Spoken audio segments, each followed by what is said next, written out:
अस्सलाम वालेकुम, क्या हाल चाल है? ठीक वे। मेरा नाम मलिक सुफान पे मेरे यूट्यूब चैनल आपका व्लॉगर।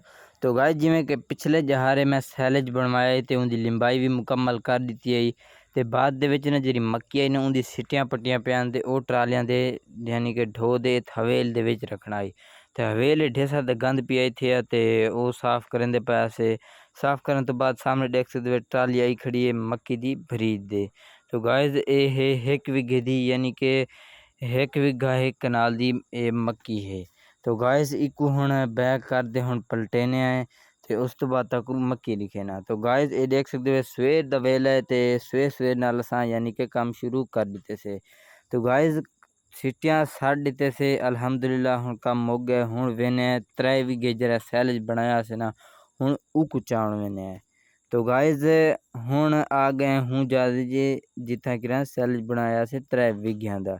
तो गाइस ये देख सकते हो सीटियां छिलियां हुई यानी कि तादा जी विच जहाँ छिलवा दिते से सीटियां छिलियां हुई असां विच घत दिते से ते यानी कि इहदे नाल ना यानी पियां रामें ना ज़्यादातर कुत्ते चा वञन या नुकसान ढेर सारा थींदा। ही ॻाल्हि इकू छिलवा दे ते जल्दी इकू ट्राले लोड करा दिते से।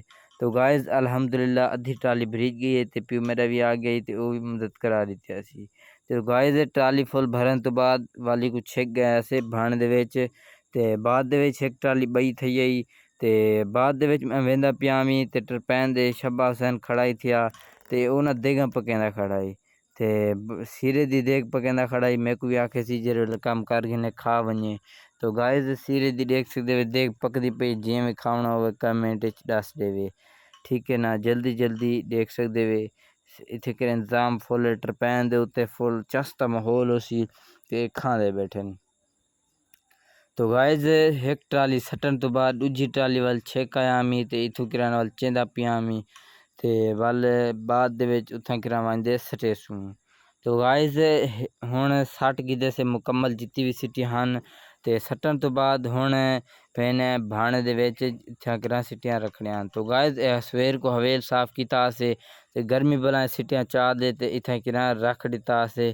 तो गाइस चेक कर सकते हो ये सीटियां रख दी से इंशाल्लाह वाल आसी शैलर वाला ते शैलर कर वैसी।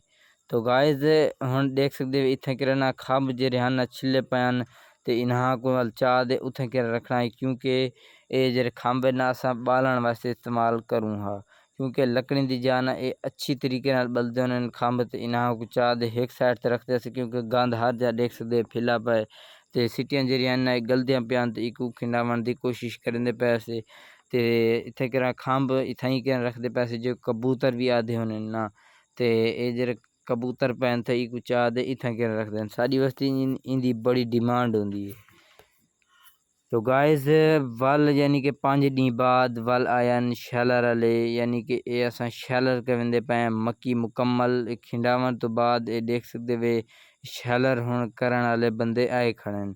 तो गाइस अल्हम्दुलिल्लाह साड़ी जेरी मक्की है ना बड़ी बेहतरीन थी गई है क्योंकि जल्दी वे छोड़ा से तो बारिशें का मौसम आ गया है तो ही गलू जल्दी ये वे छोड़ा से। तो गाइस आज दे मैं व्लॉग तक इहो कोई दसना चाहना कि जेरी मक्की है ना इस ज़मीन तैयार किवें थींदी है कितनी मुश्किल लगती है तो ही शैलर को पुजदे ते कंडे ते पुजदे ते जेरे हाथ ते पैसे आनन वो कितनी मेहनत तो बाद चानन।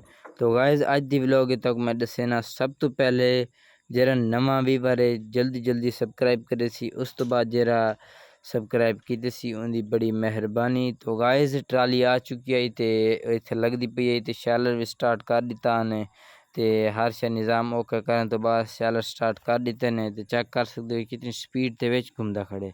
तो गाइस हुण मैं ताकू दसना चाहना कि कितना खर्चा आंदे 1 किले दे उत्ते। तो गाइस सब तो पहले ना यानी कि ज़मीन को पानी लेना ताकि नॉर्मल यानी कि अगर रोटी वाटर मारना चाहने हैं ना वल भी यानी कि थोड़ा बहुत पानी लेना ताकि ज़मीन कूड़ी थी वने जेको रमणी आदे होने। तो गाइस रमणी करन तो बाद दे विच उंदे हल मरने रोटी वाटर वाल बाद दे विच हल फाला इंदा खर्चा तकरीबन आ वेंदे 20,000 तक किले दा।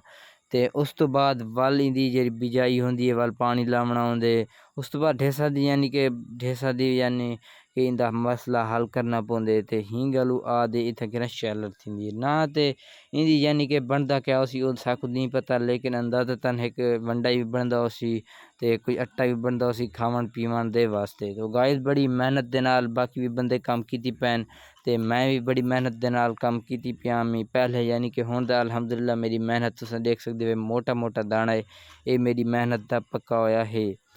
तो गाइस अल्हम्दुलिल्लाह सारा शैलर यानी कि जेह्ड़े 3 विघे न ओह थी गया बाकी थोड़ा जिहा पिया ते जानवरां वास्ते भी रखवावण आई क्योंकि जानवरां को भी डाला गाते रखना होंदे।